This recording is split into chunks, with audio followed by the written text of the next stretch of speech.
Hey, what's going on, guys? Dropship Tyler here, and the reason my camera probably looks so bad is because I'm using my new computer webcam. Don't have my camera out. Just wanted to do a quick live because I was looking at my channel and I haven't really done too many videos lately in the past month or so.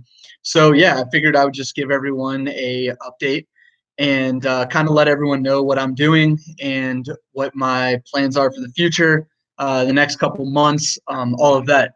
So, no, I have not quit dropshipping just because I have not done any videos for a while. That doesn't mean that I quit dropshipping. I just haven't been as active on YouTube. And I don't know whether it's because of the fact that my channel, I was mainly talking about eBay, and I feel like a lot of people kind of stopped caring what I had to say after I told people that I, was quitting eBay dropshipping. I wasn't going to pursue my stealth accounts anymore, or any of that. So at that point, I kind of felt like maybe it was not as relevant for me to get on here and talk about eBay because I just figured people wouldn't want to hear from me. But I still do Amazon drop shipping, and that is my main focus. That's always been my number one income maker since I started. I started Amazon drop shipping. For those of you that don't know my story, I started it 6 months after eBay, and almost right away, Amazon was making me more money than eBay. I think there's only been there's been like 1 month maybe in the where eBay outdid Amazon, and that was in April of 2018, right before the big issues that happened where eBay. I guess April 20, it was April 20th, April 21st is when the drop in sales happened on eBay. But for the first 20 days of that month, my sales were absolutely insane on eBay. And at that point, uh, I actually slowed down my Amazon time because eBay was going so good, and then things just hit the hit a roadblock, and to say the least, and my sales, were getting crushed. So after that point, Amazon's always been my main source of income, and that is what I'm still doing. Now, to give a little idea of what I've been up to lately, a lot of people kind of are interested in, I guess, like what else am I doing besides YouTube and this? I get messages, people ask me what's going on. I actually just went to for those of you that watch my videos before, I kind of said that, I play poker also, or I did say that. And um, about a month and a half ago, I went to Vegas and I came in second in a tournament for around 15,000. And then a few weeks later, which was just a couple weeks ago, I actually went to Cherokee, North Carolina for a World Series of Poker stop, and it was a circuit event. And during those circuit events, they have like 12 or 13 different tournaments, and how you finish in each tournament, you get points. And at the end of the series, there's a person called a casino champion, and basically that person just they did the best in terms of points, not in terms of money always. I cashed for around $60,000. I got seventh in one tournament for around, I think it was like 25,000. I got second in another one for $23,000, and then I had a couple $5,000 cashes. So all in all, it was like around $60,000 in earnings. That's not like my profit. I did have a little over $10,000 in buy-ins, but I won Casino Champion because I got seventh and second. So basically, how that works now is, and what I get for that is I get to go to the World Series of Poker National Championship, which is actually back in Cherokee, North Carolina, in August. And there's only 130 people in the country that actually qualify for the WSOP National Championship for a free seat. The seat's worth it's $1 million prize pool, and there's 130 people. So if we do the math just real quick on that, the seat is worth, let's see, divided by 130. The seat's worth about $7,700. But if you win an event but you didn't qualify for the free seat. Like if you win a ring event or if you win a bracelet over summer, I believe you get to buy it. You can buy in for $10,000, but not many people actually do that. So it's pretty cool. Won a free $7,700 seat. Made some money while I was in Cherokee, and now I'm actually going to be going over to Vegas here in about 3 to 4 weeks, and I plan on uh, playing a bunch of tournaments over a 20-day period, probably a tournament or two every day. If I lose the tournament in the morning, then I will probably register for another one in the afternoon and just focus on poker for a little bit over the next few months. Not too much, but I definitely am studying a lot and taking it very seriously.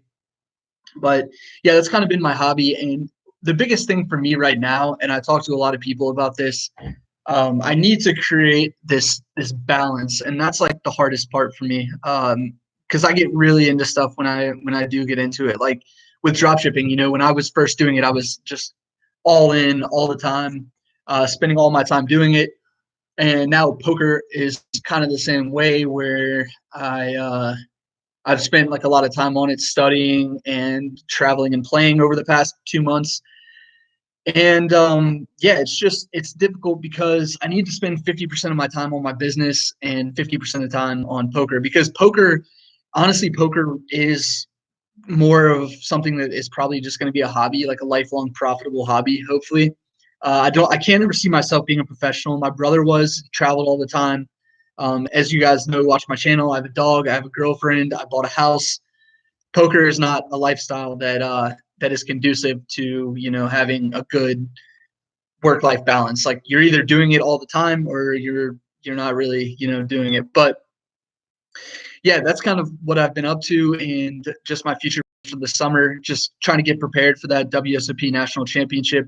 It does pay it pays $300,000 for first. And like I said, it's only a 130 person tournament. I think the top like 18 make money if you get 18, you get like $12,000. But again, it's a free tournament, so that'd be all profit.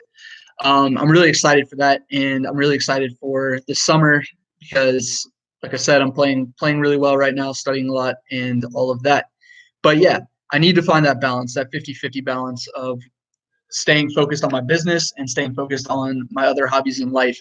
And to be honest with you, I feel like I've neglected my business a little bit over the past, couple months. Did I break my thumb? No. So I was going to talk about that too. And I don't know if I can actually, the stitches were stuck in here. Here, I'll just cut it real quick and show you guys. This is pretty bad, but all right. So my thumb, what actually happened was I was cutting this chew treat for my dog, right? I was cutting it in half, and it's a saw knife, so it's got like the rigid edges on it. And when I was cutting it, the knife actually slipped off the chew toy, and this was at 10:30 at night. Uh, Pretty crazy story, because my girlfriend, like, we were in bed, we were getting ready to go to sleep, and my dog started being restless. She wanted to go outside, so I took her outside, and then she was kind of like whimpering for something, and so I was just like, all right, well, I'm gonna give her a treat, but I don't want to give her the full thing. I want to cut it in half.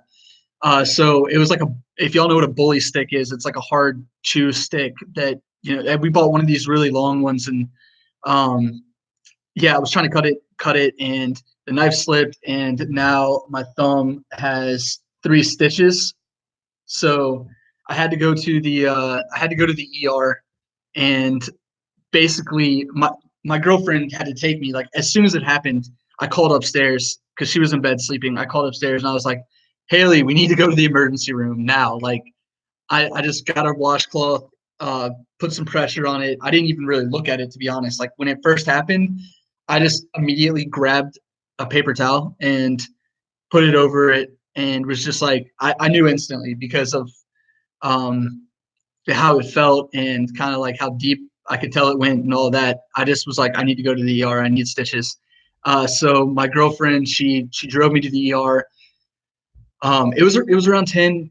It might have been earlier than that. 10:30 is when it happened. But we didn't actually get into an ER room, and the ER is like 10 minutes from my house. So we didn't get into an actual room until like 1:30 in the morning. So we had to sit there and wait in the we had to sit there and wait in the waiting room for that long. And then once we got in a room, it wasn't until like 3:30 that they actually stitched me up. And what's even worse and crazier is when we got in the room about 30 minutes after, they put the numbing stuff in there. They put the shots in my thumb to numb it up so that they could do the stitches and it not be too painful. Well, the physician's assistant that was doing the stitches actually had to run out of the room and have a call with a surgeon uh, who, yeah, I don't know, it was something to do with another person that was in the waiting room. But basically, they numbed my thumb, and then the guy came back like an hour 15 later, and my thumb was not as numb anymore. So he starts squeezing my thumb, and honestly, he squeezed it, and like it was kind of the bleeding had slowed, but he squeezed it and like blood just like gushed out. It was horrible. And that was like hours and hours afterwards, and it was so painful. And he was like, "Well, that's not supposed to hurt. You're supposed to be numb." And he gave me another, he gave me some more shots around my thumb to numb it up. And at that point, it still didn't really feel that numb, but he just like started the stitches because it was so late and we had been there for so long. So I had to get my thumb stitched up, and it wasn't even numb. It was pretty bad. It felt like if you ever gone fishing and accidentally gotten a fish hook in your finger or anything like that, like it literally just felt like that, just 3 times over and over again. It was pretty bad, but yeah. My girlfriend had exams the next day. She got like 2 hours of sleep. Felt pretty bad for her about that, but was pretty grateful that she stuck with me. I told her she could have gone home and I could have just Ubered home from the ER, but yeah, definitely wouldn't have been fun being there by myself at 3 in the morning. But yeah, that was, I'm an idiot for cutting the treat out the way I was. What's funny is while I was in the ER, I actually went on Amazon and I actually ordered a pair of cutting gloves that minute. Just because like I don't ever want to go through that again. I've had times where I've nicked my fingers or whatever cutting stuff, and luckily it's never been anything too deep or too serious.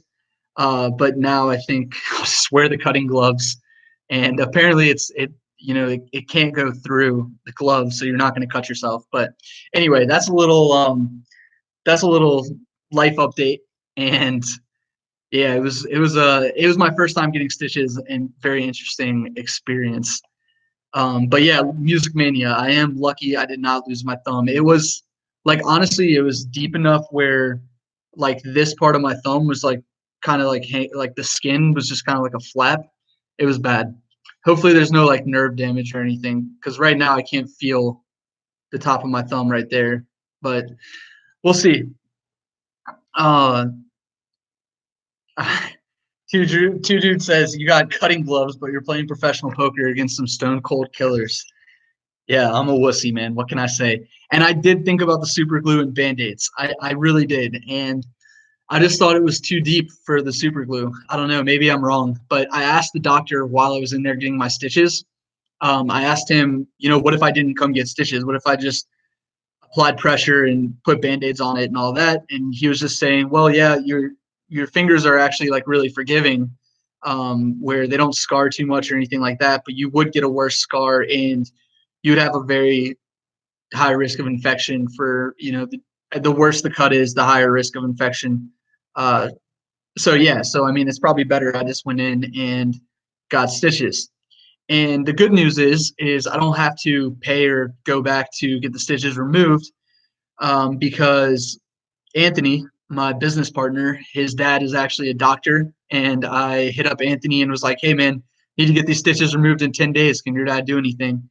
And he actually he said, "Yeah, just come on by the office and they'll remove the stitches for free." So I'm pretty stoked. I don't have to go back to a doctor or anything and pay more money for this. But yeah, um, if you guys have any questions about anything, just let me know. I plan on doing more videos again, just regarding Amazon dropshipping. I need to get back on my grind. That's for sure. I need to do more videos. Every time I do a lot of videos, I feel like I'm really motivated to work on my business, and just helping people in general. Helps me work on my business and focus more. So I definitely want to get back to that. Everything's been kind of maintained by my virtual assistants now for the past couple months. To be honest, there hasn't been any real growth on anything. Um, I did get my profit margin up a decent amount on Amazon by adding a new supplier, but outside of that, it's really nothing exciting has happened in the 2 months, and it's been really stagnant. So I need to get back on it, and I need to focus, like I said, 50% of my time on my business and 50% of my time on other hobbies and other things like poker and working out and all of that.